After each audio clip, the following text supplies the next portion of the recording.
빅뱅 전 메이플 스토리에 도입했던 캐시 가차는 뭐가 있을까요? 2010년 6월에 추가된 오한별의 미라클 큐브. 더 강해지고 싶은데 한계에 봉착한 유저들을 완벽하게 겨냥하는 데 성공했고, 황금알을 낳는 거위가 된 이후 다른 디렉터들에 의해서 결국 미라클 큐브는 현재 논란이 끊이지 않는 메이플 스토리의 기반을 다진 원흉으로 남게 됐습니다. 더 과거로 가면 뭐가 있을까요? 길드 대항전에 추가됐었던 2006년 4월 25일 그 패치 다음 주에 메이플 스토리에서는 어린이날 시즌에만 한정 판매하겠다며 부하기를 내놓습니다. 990원짜리 피그미 에그를 까서 다양한 아이템을 얻을 수 있는 기회가 단 일주일이라는 말에 사람들은 너도 나도 부하기를 사서 갖다 질렀지만, 언제부턴가 여름방학 한정이라는 말이 추가로 붙다가 결국 프리미엄 부하기라는 이름으로 상시 판매로 돌아선 한국 메이플 스토리 최초의 랜덤 박스죠. 하지만 우리는 그 2006년보다도 더 과거로 갈 수도 있습니다. 일본 메이플 스토리에 버섯 신사가 나오던 날, 이승찬 초대 디렉터가 일본 유저들을 위해서 일본 전용 맵을 만들어주던 그날, 2004년 4월 23일 일본에 같이 들여온 시스템은 바로 가차폰 시스템이었습니다. 맞습니다. 여러분들 중에도 아는 분들이 계실 텐데요. 메이플 스토리는 전 세계 우주 최초로 온라인 게임의 확률성 캐시 가차를 도입한 게임입니다. 논문에도 있을 정도죠. 그리고 그 주인공이 바로 이 가차폰 티켓입니다. 2006년에 부하기와 함께 한국에 도입됐었던 30%짜리, 70%짜리 주문서들의 원 출처가 바로 1회 뽑는데 100엔이 들어가는 그 가차폰의 보상 아이템들로 추가되었던 것들입니다. 이런 가차폰 시스템의 흥행 결과는 여러분들이 익히 아시는 대로 대성공. 하지만 넥슨은 여기서 그치지 않고 한 가지 시스템을 더 추가해보게 됩니다. 그것이 바로 2005년 8월 26일에 추가된 빠칭코입니다. 네, 메이플에는 빠칭코가 있었습니다. 네, 빠칭코 얘기가 나와서 TMI를 좀 풀자면요, 빠칭코는 일본에 있는 슬롯머신 같은 겁니다. 핀볼 같은 구조를 하고 있는 기계에다가 돈을 내고 따로 구매한 구슬들을 투입하는 식으로 진행이 되는데, 이 구슬들이 아래로 내려가다가 아주 가끔 운 좋게 중앙에 있는 조그만 구멍에 한 알이 들어가게 되면은 슬롯머신을 비로소 한 번 돌려볼 수 있는 그런 구조인데요. 운이 나쁘면 돈을 많이 붓더라도 한 번도 못 돌려볼 수도 있는 그런 기계입니다. 그런데도 제가 직접 가봤었던 빠칭코장은요, 남녀노소 가릴 것 없이 사람들로 빈틈없이 꽉 들어차서 모두가 영혼 없는 눈으로 담배를 쪽쪽 빨면서 버튼만 누르고 있는 장면이 굉장히 낯설게 느껴졌습니다. 분위기가 너무 무서워가지고 또 따로 찍지는 못했습니다만, 이 빠칭코장의 분위기는 말 그대로 혼을 쏙 빼놓습니다. 이게 또 기계 효과음으로 너무 시끄러워서 바로 옆에 있는 사람이랑 대화도 안 될 정도죠. 실제 제가 촬영하고 있는 정도였습니다. 그런데 그에 비해서 메이플 스토리의 빠칭코장 BGM은 굉장히 조용한 편입니다. 아마 사람들 별로 없는 시간대에 가서 녹음한 게 아닐까 싶네요. 자, 그래서요, 빠칭코는 대표적으로 세 가지의 마을에서 들어갈 수 있었습니다. 원조 도시인 쇼아타운, 그리고 좀 음습한 도시인 커닝시티, 그리고 루디브렴도 있었는데, 이 블럭과 빠칭코를 둘 다 오락의 한 종류라고 본 걸까요? 아니면은 그냥 멀리 와가지고 빠칭코 가려고 굳이 본데 가는 건 불편하니까 이렇게 밖에 만들어 둔 걸까요? 이게요, 어디서든 들어가면 이제 마치 어느 마을에서 자유시장을 들어가든 한 곳에서 만나듯이 하나의 빠칭코야라는 맵에서 만날 수 있었습니다. 빠칭코야 안에는 빠칭코 기계들과 NPC 캐서린이 있는데요. 캐서린은 빠칭코에 대한 안내를 도와주는 NPC라서 지금은 볼 일이 없고, 우리는 빠칭코를 돌리기 위해서 아까 말씀드린 구슬이 필요합니다. 구슬은 어디 있을까요? 뭐 어디 있겠어요. 얘네가 게임 속에다가 사이버 빠칭코라는 걸 내놓을 정도면 캐시샵 가면 있겠죠. 고스톱 할 때 점당 1원, 점당 10원 이런 내기 하듯이 구슬 한 개에 1엔, 2엔, 4엔 이런 식으로 구슬 한 개에 배팅하는 돈이 변할 수가 있거든요. 네, 메이플 스토리의 빠칭코는 이제 사이버 구슬 500개에 100엔, 그러니까 이제 구슬 한 개당 0.25엔이란 소리네요. 실제로 할 수 있는 빠칭코보다는 좀 많이 저렴하군요. 큐브 딸깍 한 번에 2,200원 나가는 요즘 시대에 나왔으면 안 그랬을 텐데, 하지만 역시나 뭐든 처음 도입할 때는 좀 정도를 지켜야 되는 법입니다. 안 그러면 역풍을 시게 맞거든요. 자, 구슬을 사왔다면요, 상단에 보이는 빠칭코 기계를 통해서 게임을 시작할 수가 있는데요. 기계는 총 6대. 여기서 이제 1, 2번 때는 헤네시스 같은 게 나오고요, 3, 4번 때는 시그너스 기사단, 그리고 5, 6번 때는 네오도쿄가 보입니다. 일본 메이플 스토리 패치 연대에 따라서 테마가 이렇게 정해져 있는 것 같아요. 그렇다면은 임팩트 있는 패치가 있었을 때마다 뭔가 점점 이렇게 추가가 돼서 지금 모양을 하고 있는 거겠죠. 기계 하나를 선택을 해서 자리를 잡고 보면은 일전에 설명드린 그 실제 빠칭코 기계와 거의 같은 형태를 하고 있습니다. 제가 이게 핀볼 비슷하다고 했었잖아요. 핀볼의 스타트처럼 약간 공이 발사될 속도를 초기에 한번 지정해서 시작할 수가 있습니다. 발사 속도를 지정을 하게 되면은 약 0.75초 정도의 구슬 한 개 정도가 지정했던 그 강도로 계속 발사가 되게 되는데요. 발사된 구슬들이 아래로 계속 내려오다가 중앙 하단에 있는 요 조그만 구멍에 들어가게 되면은 그제서야 룰렛을 한 번 돌릴 수 있는 기회를 얻게 되는 겁니다. 뭐 그럴 일은 별로 없겠지만 당첨됐을 때 애니메이션이 나오는 동안 구슬이 또 따로 들어갈 수가 있잖아요. 그랬을 때 이 크레딧 같은 거는 최대 7번까지만 누적되어 대결에 들어갈 수 있도록 해놨군요.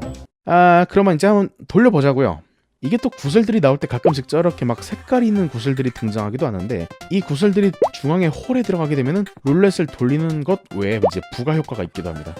초록 구슬이 들어갔을 경우에는 그로부터 5초 동안 내가 밑으로 흘리는 구슬들의 약 3배 정도를 환급받을 수 있는 효과가 따로 있고요.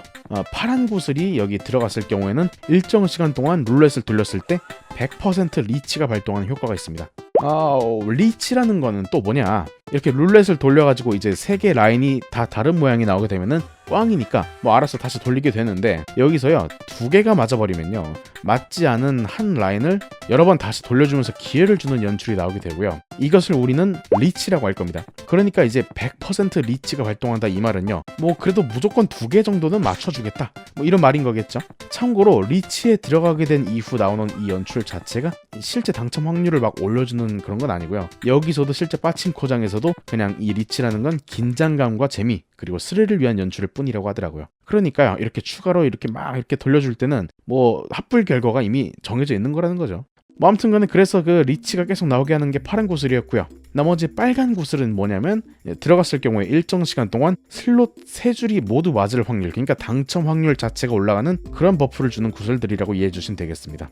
그리해서요 그 구슬이 밑에 틈새 들어가서 룰렛을 돌려서 3개의 라인을 맞추면은 보상으로 다량의 구슬이 지급되는 그런 빠친코였습니다만, 각 문양별 지급되는 구슬의 개수가 또 달랐거든요. 제가 뭐 확률까진 모르겠지만 당첨됐을 때 구슬이 몇 개가 나오는지는 보고 왔습니다. 적당한 운만 따라준다면 그냥 돌려놓은 채 방치만 해도 이렇게 구슬이 막 2배가 되는 기적을 볼 수가 있지만, 내가 운이 조금이라도 딸린다면 구슬을 전부 소진하고 이제 뭐 이런 식으로 되는 그런 게임이라고 볼 수 있겠습니다. 네, 그래서 이 구슬을 따게 되면은 이 구슬들로 뭐 칩처럼 막 돈으로 바꿀 수가 있느냐, 뭐 그건 아닌 것 같고요. 사실 일본의 빠친코에서 이제 딴 구슬을 직접 돈으로 바꿔주는 건 불법이거든요. 그래서 돈 대신 이상한 경품을 준 다음에 가게 외부에다 이런 이상한 가게를 만들고 여기서 비로소 돈으로 바꿔주는 이런 이상한 방식으로 운영을 하게 되는데, 이런 거를 쓰잘데기 없이 고증을 한 것인지 아니면 뭐 다른 이유가 있는지 구슬을 직접 캐시로 바꿔주는 기능은 아예 없습니다. 대신에 뭐 90일짜리 기간제 옷들을 구슬들을 통해서 교환하는 방식으로는 보상을 주고 있어요. 영상에서는 이렇게 막 무제한으로 파는 것 같긴 한데, 패치노트에서 이거는 오류라고 명시했던 적이 있습니다. 90일 맞고요. 근데 이 옷들이 뭐 한두 개 정도는 재미로 사겠지만 그렇게 매력적인 건 없거든요. 너무 살 거리가 없었던 탓인지 추가 패치를 통해서 빠친코 제왕의 훈장이라든지 하는 이런 추가 보상을 내놓기도 했다네요. 그 외에도 오아다리를 한 번 달성할 때마다 반드시 딸려오는 아이템이 있었으니 바로 빠치발록의 초대장입니다. 그러니까 이게 빠친코 발록이라 그래갖고 빠치발록 뭐 이런 건가 봅니다. 이 티켓을요 NPC 캐서린에게 주면은 빠치발록이 숨어있는 곳으로 이동하게 되며, 빠치발록을 발견하고 잡아내는 데까지 걸리는 시간을 측정해서 랭크를 매기고,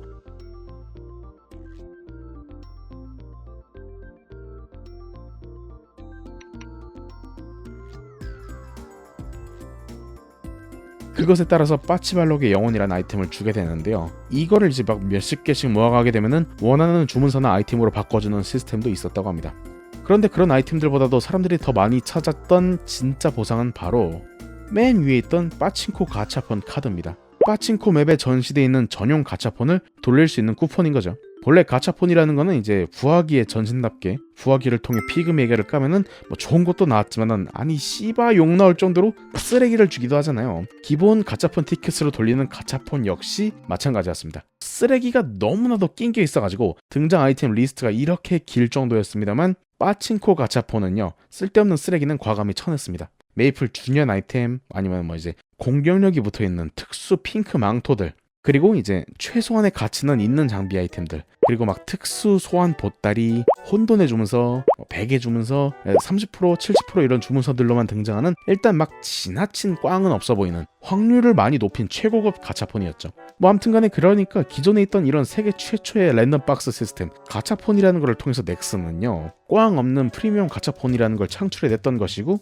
이 프리미엄 가차폰을 돌리기 위해선 별도의 시스템 빠칭코를 통해서 재화를 모으도록 그렇게 설계를 한 것이죠. 그러니까 이 프리미엄 가차폰은 알고 보면요, 구슬을 조그만 구멍에 넣는 1중, 슬롯을 맞춰내는 2중을 넘어가지고 그 이후 가차폰까지 돌려야 되는 3중 가차였던 것입니다. 그런데 이런 3중 가차를요, 어느 시점에는 이제 메이플 스토리 전 지역에서 모든 몬스터를 잡으면 특정 확률로 빠칭코 귀한 주문서를 떨구게 만들고요. 그걸 통해서 빠칭코에 입장하게 되면은 빠칭코 데뷔라는 퀘스트를 통해서 매일 공짜로 구슬 100개, 그러니까 우리 돈 200원 상당의 구슬들을 줬으니 자, 오늘의 이야기는 여기까지. 더 많은 정보를 원하신다면 메이플홀릭 구독해주세요.